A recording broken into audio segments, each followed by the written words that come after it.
Este es un podcast de Ibero 90.9.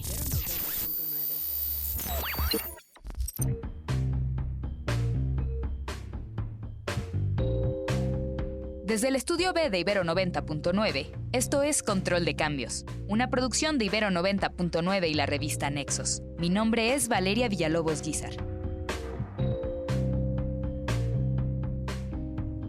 La idea de que México tuvo una transición hacia la democracia ha sido objeto de múltiples interpretaciones. En ocasiones porque parece simplificar un proceso histórico largo, complejo y lleno de matices. Más que un cambio abrupto del autoritarismo a la democracia, este periodo fue una construcción gradual en la que influyeron innumerables factores, tanto internos como externos. Desde la Guerra Fría, la caída de regímenes autoritarios en América Latina, hasta el surgimiento de los derechos humanos y el libre mercado. La llegada de Andrés Manuel López Obrador a la presidencia en 2018 y la victoria de Claudia Sheinbaum este año parecen señalar el fin de un largo proceso y el comienzo de otro en la historia de la joven democracia mexicana. Andrés Ruiz Ojeda es estudiante de Política y Estudios Internacionales en la Universidad de Cambridge. Andrés, ¿por qué cuestionar la idea de la transición a la democracia en México? ¿Qué te hace desconfiar de ese concepto dicho así como dicharacheramente? Creo que el verbo transitar es un poco impreciso para describir lo que sucedió. Cuando alguien dice que algo transita y que llega a un destino final, pues el destino final ya está ahí, ya está hecho, ya está construido, ya es algo ya realizado, algo que ya está completo. Como un destino claro, dices. Como un destino claro, exacto, la tierra prometida que esperó eternamente a que el pueblo elegido llegara a ella. Entonces, nuestra democracia no es una tierra prometida. La idea que yo tengo es que la democracia se construyó. Construimos la democracia, no necesariamente transitamos hacia ella. ¿Y qué quiero decir con esto? El producto que nosotros entendemos como democracia en México fue un producto de diseño, un producto que fue diseñado con intención, con voluntades y que no necesariamente ya estaba ahí en una forma esencialista, digamos, sino Claro, que sus características son producto de decisiones y son producto de contextos. no es como compra tu paquete de democracia y simplemente obténlo e implántalo y desarróllalo, sino que pues México está sumido en un contexto global, las influencias que provienen del exterior que permitieron empezar la construcción de esa democracia. ¿Qué rol jugaron, por ejemplo, el fin de la Guerra Fría o la caída de regímenes autoritarios en Latinoamérica en la construcción democrática de nuestro país? Nuestra democracia es un régimen político que se inserta en un contexto global. Y el contexto global de finales del siglo pasado y que alcanza su cúspide en los 90 era un consenso con características muy claras. Por ejemplo, la caída de regímenes autoritarios en América Latina, por ejemplo, en países como Uruguay, Chile, Argentina, generan cierta desconfianza sobre el poder que algunos regímenes pueden alcanzar en tener. El resultado de poderes tan grandes y tan arbitrarios es la violación de derechos humanos. A su vez, la caída de la Unión Soviética y el ascenso de distintos perfiles y formas de resistencia a poderes autoritarios crean nuevas formas de activismo en organizaciones como Amnistía Internacional. Nuestra democracia se inserta en un contexto en donde hay cierto recelo, una gran desconfianza al poder por un lado. Y por el otro lado, la misma caída de la Unión Soviética, pero a la vez el establecimiento de nuevas formas de hacer política a lo largo y ancho del mundo a partir de negociaciones, tratados, el comercio y justamente esta idea de que el comercio te lleva a la democracia y que la democracia previene el conflicto, digamos que se inserta otra crítica, la de la libre competencia, la del libre mercado, que a su vez genera también una desconfianza en el poder político que pudiera tener el Estado. Y es en ese contexto global profundamente antiestatista, digamos, muy desconfiado del poder que nuestra democracia surge. Por un lado, buscando tener un poder limitado en el régimen para no violentar derechos, y por el otro lado, siendo muy abierta a procesos globales de integración comercial, de integración económica a través de, por ejemplo, tratados.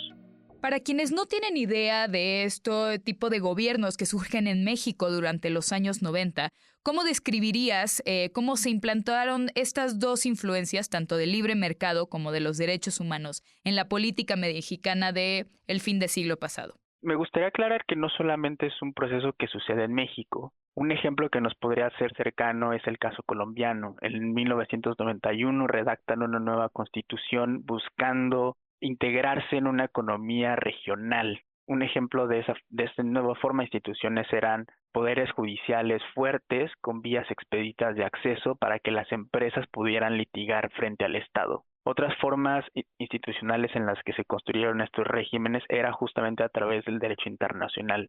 No es sorpresa que en México la primera mitad de los 90 estuvieran marcados por el Tratado de Libre Comercio con América del Norte, ni tampoco es sorpresa que en 1993 organizaciones como la OEA comenzaran un proceso formal de un tratado de libre comercio para todo el continente. Entonces, el régimen de la democracia construida, le llamo yo, en México, es muy similar a otros regímenes como los de Colombia, el argentino, algunas nuevas democracias en Europa del Este que buscaban justamente eso, procesos acotados de toma de decisiones, ciertos actores con poder de veto, justamente para que las mayorías no vulneraran, digamos, como el marco institucional para proteger derechos por un lado y por el otro para mantener una economía libre, sin injerencia política por parte del Estado. Y a su vez, estas formas de gobernanza se engarzan en un proyecto transnacional que es el derecho internacional y distintas organizaciones que se crean o que alcanzan un auge en esas décadas, los 80s y los 90s. Por ejemplo, la OCDE o la Organización Mundial del Comercio. Ahora, ¿de qué manera es que fueron criticados estos nuevos regímenes de esta democracia mexicana construida? O sea, porque se tecnocratizó de alguna manera, también se despolitizó. ¿Cuáles eran las críticas que recibieron? Una de las críticas más profundas es que era un régimen precisamente despolitizado. Se creó esta visión o esta imagen de que gobernar era algo muy técnico y que tenía que estar lejos del alcance de controles democráticos, de mayorías, por ejemplo. Y esto genera formas específicas de instituciones, por ejemplo, las autonomías técnicas y de gestión que permiten hacer política pública de forma transseccional para el caso mexicano, y eso quiere decir que la implementación de la política no va a depender de los resultados de las elecciones. La crítica más directa a esa forma de democracia es decir que es una forma antidemocrática de ser democracia, porque es, digamos, antipopular, son tomas de decisiones muy acotadas, blindadas de vaivenes electorales, y esas son críticas a estos regímenes que algunos académicos ya comienzan a denominar como democracias neoliberales. Partiendo de ahí, la llegada de Andrés Manuel López Obrador a la presidencia significó un cambio real justo para ese tipo de consenso político dominante en México, ¿no? ¿Cuáles eran sus críticas a los imperativos de la democracia mexicana construida hasta entonces? El diagnóstico de Andrés Manuel López Obrador era decir que el régimen sirvió a pocos y dejó en los márgenes a muchos. Y un ejemplo que él mismo daba eran los organismos autónomos constitucionales. La idea que tenía el expresidente era que al amparo de estas autonomías se crearon burocracias muy ricas que en realidad no resolvían asuntos que le importaran al pueblo, a la gente. A su vez, estas autonomías permitían atrincherar intereses económicos. Un caso evidente es, por ejemplo, la autonomía técnica que tenía la CRE, ahora ya capturada, o la autonomía constitucional que tiene el INAI. Este argumento de que autonomías permiten el enriquecimiento de ciertas élites fue una pieza angular del discurso con el que Andrés Manuel López Obrador llegó al poder. Y por otro lado, otra crítica que tenía es que el poder judicial, el control que el derecho suponía en la acción del Estado era ilegítimo y era de cierta forma una camisa de fuerza. Por eso al expresidente le enojaban mucho los litigios ambientales en contra del Tren Maya o los litigios ambientales en contra de la CFE, porque él sentía que al Estado se le estaba prohibiendo hacer cosas, se le estaba imponiendo en una jaula, en una camisa de fuerza, y esta camisa de fuerza era producto del régimen neoliberal, digamos, que le imponía límites al Estado para meterse en cosas económicas, en política económica. ¿Cómo sintetizarías este nuevo orden propuesto por López Obrador, digamos? ¿Cómo definirías este nuevo consenso? Pues en la narrativa el énfasis en las mayorías es muy notorio. En el nuevo régimen o el nuevo consenso creo que ya está quedando claro que las mayorías sí ocupan un papel fundamental. Ya no están aisladas de la toma de decisiones, sino que ya son parte íntegra de las decisiones que se toman a partir de mandatos electorales. El resultado de la elección es un ejemplo claro de eso, cómo 36 millones de votos permitieron avanzar un paquete muy ambicioso de reformas constitucionales en menos de un mes.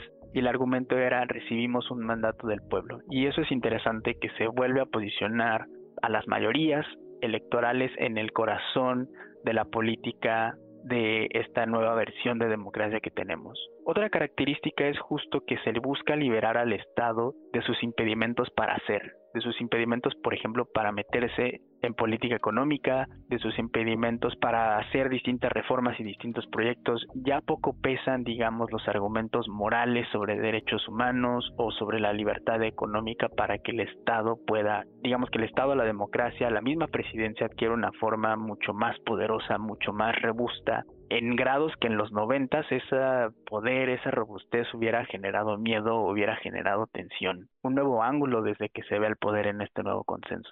Ahora, justo esta propuesta pudo haber sido una oportunidad, ¿no? Sobre todo en términos de justicia social para el país. Al inicio de su sexenio, ¿qué tipo de atinos imaginabas que podría haber tenido un cambio de consenso como este? Pues reposicionar a la voluntad mayoritaria en el centro de un discurso democrático sí era una gran oportunidad para hacer cosas que eran por su naturaleza muy difíciles de hacer. Estoy pensando en reformas fiscales progresivas, estoy pensando en un proceso de justicia restaurativa sobre la impunidad con la que el ejército ha gestionado la política energética. Estoy pensando también en más proyectos de infraestructura, en transitar a una política energética mucho más sustentable, una visión de mucho más largo plazo. Digamos, si seguimos el argumento obradorista de los mandatos electorales como la piedra angular en la toma de decisiones, se pudieron haber usado esos mandatos para hacer cosas mucho más positivas y mucho más progresistas, en un sentido de una izquierda pues más socialdemócrata y menos con impulsos autoritarios. Claro, lo interesante es que esos mandatos se utilizaron para lo contrario, se utilizaron para defender funcionarios ineptos, para defender posturas ideáticas, no necesariamente ideológicas. Los mandatos se usaron, claro, pero no necesariamente para lo que hubiéramos pensado que se usarían. Justo, te preguntaba como en la práctica, ¿con qué impresiones te quedas de cómo se llevó a cabo este nuevo consenso? Pues la impresión que me queda es que los mandatos se utilizaron para atropellar y no necesariamente para construir consensos o para así imponer una agenda progresista, que de otra manera pudo haber encontrado muchas resistencias. En realidad el mismo mandato, los millones de votos, digamos, la arrogancia con la que se generaron esos triunfos se utilizaron para proteger y sostener a funcionarios ineptos, para defender casos de corrupción comprobados, para cuestionar y hostigar a periodistas y otros grupos de activistas. Me parece muy desafortunado en la que el nuevo consenso se utilizó para arrollar cualquier forma distinta de pensamiento. Si en teoría el obradorismo llegó para sepultar a la clase política, en la práctica pues terminó valiéndose de ella para encumbrar sus posiciones, ¿no? El caso de Yunes es, paradigmático. ¿A qué se lo adjudicas? ¿Cómo es que esto es posible? Algo que me llama poderosamente la atención es que México va a entrar a su segunda transformación de régimen en menos de 40 años. Y las personas que ejecutan esa transformación son las mismas. Nuestra clase política ha sido muy exitosa en acomodarse a los consensos y en transitar esos cambios. Mi argumento es que los consensos van y vienen, pero en realidad la clase política siempre está en una constante lucha contra el Estado, porque al final el Estado, ese amasijo de reglas, el énfasis en distintos procedimientos, el control que implica la misma existencia del Estado, les estorba para hacer lo suyo, para entablar relaciones en la economía informal, por ejemplo, para extraer rentas, para hacer y deshacer. Me llama mucho la atención el ejemplo de Yunes, y me parece paradigmático, un político que tiene una trayectoria desde los 70 en 3 partidos distintos. Estoy hablando de Yunes Linares, el padre. En el PRI primero y después en el PAN, y bueno, brevemente senador por el PAN, pero afiliado a Morena, digamos, como un surfista que navega distintas olas y siempre está de pie. Y el resultado es que todos los consensos buscan dinamitar al Estado y buscan más bien encumbrar a la clase política. Y la excepción pudo haber sido el régimen morenista, pero desafortunadamente no fue así. Por último, Andrés, ¿qué pronosticas para este nuevo sexenio? ¿Hay marcha atrás? ¿Se va a poner peor? ¿Qué imaginas? Pues el panorama sí es, a mi punto de vista, sí es muy potencialmente oscuro.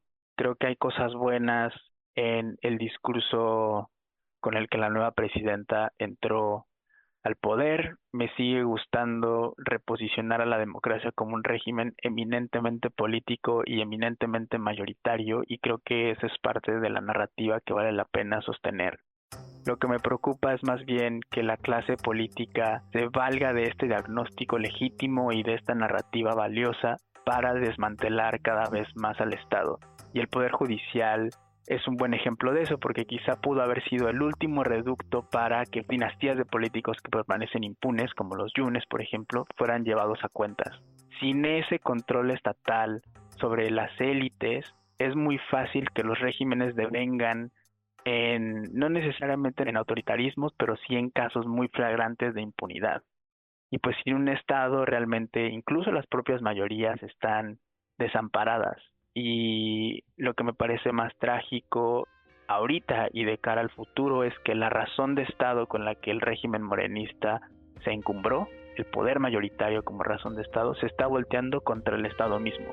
Todos perdemos con eso, excepto la clase política. Andrés Ruiz Ojeda es estudiante de Política y Estudios Internacionales en la Universidad de Cambridge. Su investigación doctoral estudia la interlocución de las agendas de derechos humanos y neoliberalización económica en América Latina a finales del siglo XX. Pueden consultar lo que ha escrito en la revista en www.nexos.com.mx/control de cambios.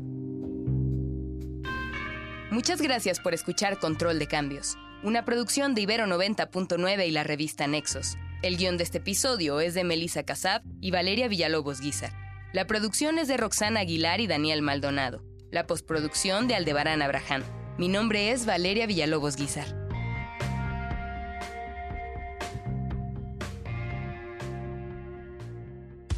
Más podcasts, música y radio en vivo en ibero99.fm.